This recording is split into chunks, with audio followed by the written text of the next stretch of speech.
What's up everyone, welcome back to my channel. Basically I'm going to be pretty much giving you my 20-week update. I'm actually 21 weeks as of today, which is the 14th of May. Essentially I was going to just save my updates and film them by trimester. So I've already filmed a first trimester and I filmed that when I was already in my second trimester, and then I was going to obviously film the second trimester, but then I realized that I feel that because it's such a long time until I reach my third trimester to film my second trimester update, I might have too much to talk about by then. So I decided this morning really that I would just film a 20-week update, and if anything else comes up in the next couple of weeks then I'll just do that week update as well, if that makes sense. But honestly I don't think anything new will happen from now till then, so I just figured with the notes I've got now I'll just share them with you. I actually did have my doctor's appointment the other day in relation to my 20-week scan from the week before, which I want to talk to you about. So yeah, I guess I'll just get on with that and I hope you enjoy this video. So I've got my notes and I'm pretty much just going to go in order. Sorry if I repeat anything over and over again, but yeah, I'm just going by this. So there actually is a few here to go through, but before I do that I'll let you know where I'm at in my pregnancy first. So as I said before, as of today I'm 21 weeks. I'm due on the 24th of September. So the baby is basically the size of an eggplant and the baby is between 430 to 600 grams, and the length from crown to heel is 28 to 30 centimeters. So that's pretty much the baby now. He's coming along nicely. Also, if you don't know, I am having a boy. So yeah, that's the baby. So at the moment the movements of the baby are deliberate and are preparing the motor skills and coordination. Though the hair is growing on your baby's head, the colour will be white as the pigment has not yet developed. The skin is wrinkled and is a pinkish red colour and still translucent. Baby is very thin, as you could tell in the image, and weighing approximately 1/7 of the final weight at birth. And your baby's brain is beginning to have a period of rapid growth and development. So there you have it. That's the baby that's cooking up in my tummy. Alrighty, so let's get on with how my second trimester has been treating me. If you haven't already seen my first trimester, I'll leave the link there for you. When I mentioned that it was really tough my first trimester, yeah, I was honestly miserable. The morning sickness was horrendous. Like, I feel like it was way worse than when I was pregnant with Alina. Yeah, but second trimester I did still feel the same. In fact, I think I got even worse in the first couple of weeks. I pretty much only started to feel better from 18 to 19 weeks, but even then I still wasn't like 100%. So 18-19 weeks was when I was feeling better, but not really. Now I am 21 weeks and I've started to get my energy back pretty much as of last week, so 20 weeks. And I haven't been getting headaches frequently as much as I did at the start. I was getting headaches a lot. I was trying to drink as much water as I can, but I'm just not really much of a water drinker, so it's really hard to think to drink water. I know this sounds strange, but yeah,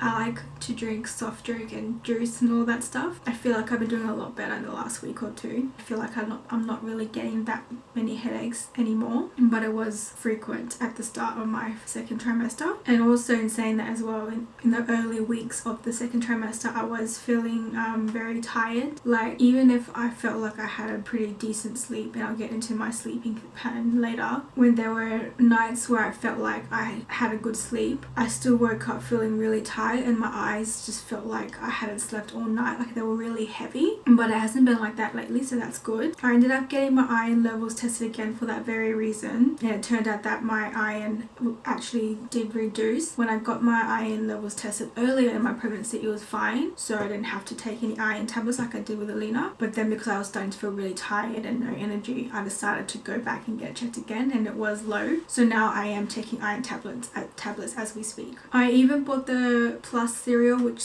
is for iron. I don't know if that really does help, but I got it anyway, and plus it tastes good, so why not. And with my prenatal vitamins with Alina, I was taking Elevate for the entire pregnancy, so I was just going to get that again this pregnancy as well. But when I was at the shops to go buy, I was actually on the phone with my best friend, and she had told me that I don't need to get Elevate and to get Blackmores, and that I should take folate. But I wanted to take the prenatal, and the prenatals have folate in it, so I just got the prenatal vitamins in the Blackmores brand. At the time, I obviously didn't pay attention, but I thought I was getting better value if I got Blackmores than Elevate. But then when I went home, I realized I had to take 2 tablets with the Blackmores, whereas Elevate I only had to take 1. Once I finished Blackmores, I went back to Elevate because I hated that I had to take 2, and I also left a really disgusting aftertaste in my mouth. I would have to immediately eat something else to push the tablet down so I wouldn't taste it in my throat, like if I burped or anything like that. So yeah, I just went back to Elevate because it doesn't leave any aftertaste and I only have to take 1 a day. So cravings, still the same as first trimester. Still love my cheese, still love tomatoes, anything tangy. Like I like to put extra lemon in anything. I like salt and vinegar chips. I love olives, the stuffed olives. They're very tangy and delicious as well. I was smashing a jar in like 3 days, so I was topping up a lot of jars of olives. But as of now, I feel like that's died down, but I still like to have a jar of olives in the fridge just in case, just to snack on every now and then. I started to feel the kicks really early this time around, like pretty much after 12 weeks. I wouldn't say it was kicks, actually it was probably more like flutters, but it did progress a lot quicker this time around. And I've been saying that as well. Last week Idris was able to feel the baby kick for the first time from the outside, so that was really exciting. With Alina, it didn't happen until like a couple more weeks later. So yeah, everything is happening a lot more faster this time around, which I'm aware of. I have read on several occasions that because you've been pregnant before, your body knows what to do, so you experience things a little bit sooner than later. I'm enjoying food a lot better now, which I had a problem with in my first trimester. Anything I ate, I always felt horrible, and I couldn't eat it again as well, depending on what it is. I just prefer to eat things that were a little bit fresh as opposed to like greasy and oily. But now I'm able to eat anything again and not feel too bad, but I do have to let my body digest first before I could like lie down or anything like that. Like, I still would feel sick, but not as bad. Like it's bearable now. So I can't remember when I stopped drinking coffee, but this happened with Alina too. I couldn't stand the smell and I just couldn't drink it, so I hadn't drank it for a while, and we started to drink it recently. Maybe in the last month I craved the coffee when I wake up in the morning, as I usually do before I feel pregnant. But after I drank the coffee, I'd feel sick after, like I'd regret it because I just felt horrible after that. But now I don't feel like that. I actually enjoy it again. Alright, so I wanted to get into what happened at my 20-week scan. I don't know if you've seen my video with Alina. I think I mentioned it in my labour story, but if I didn't, or if you didn't know, Alina only had 2 arteries in the umbilical cord, so that meant that I had to get her checked every month by ultrasound to ensure that she was growing accordingly. If she didn't, then I would have to be induced and give birth early. This time around, this baby has 3, so that's all good, and his heartbeat was 145 beats per minute, and he was moving a lot, like heaps. The sonographer would find his position and look at his organs and body and all that stuff, but then he would move, so then you'll have to find him again and do the whole process again. So that was really funny. It was really making the sonographer's job hard. But I do remember Alina doing that as well in my 20-week scan, so I don't really think it's a gender thing. I think it's just a baby thing. And the baby weighed 315 grams at the time as well. Next is my sleeping problems. So I am sleeping a lot better now, but actually the last couple of nights I've been falling asleep fine, but last week prior, that makes sense, so like a week ago I was having trouble sleeping every night. Like, we go to sleep really early, we go to sleep at like 9:30, 9 o'clock, but I wouldn't actually fall asleep until midnight, 2 o'clock, and if I woke up during the night later on to go toilet and come back, I wouldn't be able to fall asleep again. But as I said before, it's a lot better now. In the last couple of nights as we speak, I've been falling asleep better and having better sleep overall, unless Alina wakes up. I'm still the same with onion and garlic. I can't eat onion if so long as it's cooked, but garlic I don't really like it that much, so I kind of don't really cook it in anything like I used to, unless I'm cooking for Idris, then I put it in because he's fussy. If I'm cooking something for myself and for Alina, I don't really put garlic in it anymore unless I feel like it, but I only put a tiny bit. But onions, I normally always cook like half an onion in anything, but lately I've been using a lot less. I can eat it, but I just can't eat a lot of it. And as I said, it has to be cooked. But with Alina, I couldn't eat it I couldn't eat it at all. It was, and I couldn't even cook it. With this pregnancy, I can cook with onion and garlic. I can't stand the garlic smell. I have more tolerance for it, if that makes sense. Okay, so I'm back with the whole scanning thing that I wanted to share with you. At my appointment last week the other day, today's Thursday. I had my doctor's appointment on Tuesday and find out about everything with the scan. So everything is fine. The baby's organs are all fine. There was nothing wrong that they found. The only thing that they found was that my placenta is low and covering the cervix. So the way that my doctor explained it to me was the placenta is covering the os, which didn't make sense to me. And then she explained that's basically covering the cervix, where basically when your cervix starts to dilate and everything, the placenta is covering it. So I googled it when I came home. I'm the type that needs to know a little bit more because the way she was explaining to me it was a little bit confusing. I'm more of a I need to see it person. So essentially my googling came with the term for this placenta thing is placenta previa, and the placenta previa comes along with some other further problems that could occur. So I thought I will go through them with you anyway, in case there's someone out there who's in the same position and don't know. This is what I know based on the babycentre.com.au website. So it's an Australian website. I personally trust the website because I have an app for it and it's Australian, but it's up to you. I haven't seen my midwife yet. I'm hoping to see them soon. I'm hoping to actually be approved to go to the same place I went to, but basically I'll find out more when I see my midwife. For the meantime, this is what I know. If the placenta doesn't move, I would have to have a scheduled C-section. If you don't know, I had to have an emergency C-section with Alina, but that's all in my labour story, which I'll link here for you. It's common to occur for someone who's had a C-section before, and it could cause bleeding during pregnancy, which can be a risk into going into early labour. But that's only if it's bleeding a lot and you don't get it treated immediately. And you can be at high risk of bleeding if you've had a baby before and if you've had a C-section. So I tick both those boxes, among other reasons as well, which that are irrelevant to me. And as I said, without treatment, this can be life-threatening to both myself and the baby, but it is rare. And with having placenta previa, it can also cause placenta accreta.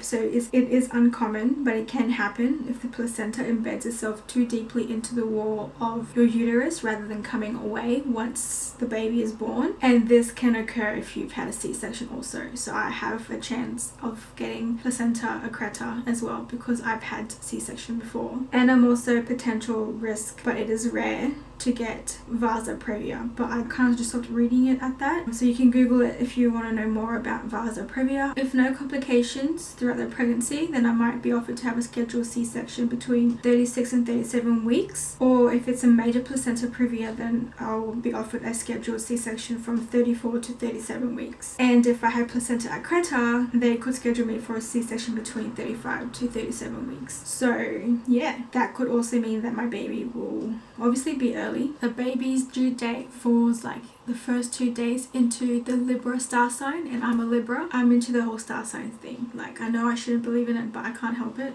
I just do. So that means the baby may not be a Libra, and I was kind of hoping the baby would be a Libra. Anyway, I shouldn't even be thinking about those type of things. I've got other things to worry about. But yeah, so that's basically the whole story on what is going on in my pregnancy at this current moment. So yeah, that sucks, but hopefully, inshallah, it all goes well. There's a chance that the placenta could move. If you're asking my honest personal opinion on this matter, because a lot of it is in relation to me having more chances of getting placenta previa and placenta accreta, is due to the fact that I've had a baby before, plus I've had a C-section. I feel like there's a chance that I could be having another C-section. Hoping it won't be too serious, so like I don't get any heavy bleeding, because if I do have heavy bleeding, as I mentioned, it can cause early labor as well as potential risk of harming myself and the baby. So I'm hoping it won't lead to that. I don't mind having another C-section because I actually did say it, just that I'm a little bit scared to experience birth the natural way. Although I did have epidural with Alina, I was actually very adamant that I didn't want epidural with Alina anyway, but in the end I did get it based on my doctor's recommendation because of what happened. As I said, check out my labor story. I still am scared to get it again, the epidural, so I'm afraid for natural birth, and I'm the type of person that if I gotta do something again, I would prefer to do it with what I'm familiar with as opposed to doing something different. So basically, because I had a C-section, I would rather have a C-section because I know what to prepare myself for, whereas with natural birth I don't. I didn't get a chance to. I had to have emergency C-section. So yeah, that's pretty much my personal opinion on this placenta previa matter. Inshallah, it's all good and I have an easy pregnancy here on out and birth. And all I have left to mention is that because I'm just always so tired and I have no energy and I feel weak, I feel bad for Alina because there are times where she wants me to carry her, and I was able to carry her before, but because now I'm just always like, even just talking now, I'm already like out of breath and like trying to not show it too much in the camera, but I feel bad because I can't carry, like I still carry her, but I can't carry her for long. I can't stand there and carry her like I used to. So I feel bad for her because I know all she wants is her mum and I can't give her my all at this moment, and I feel really bad.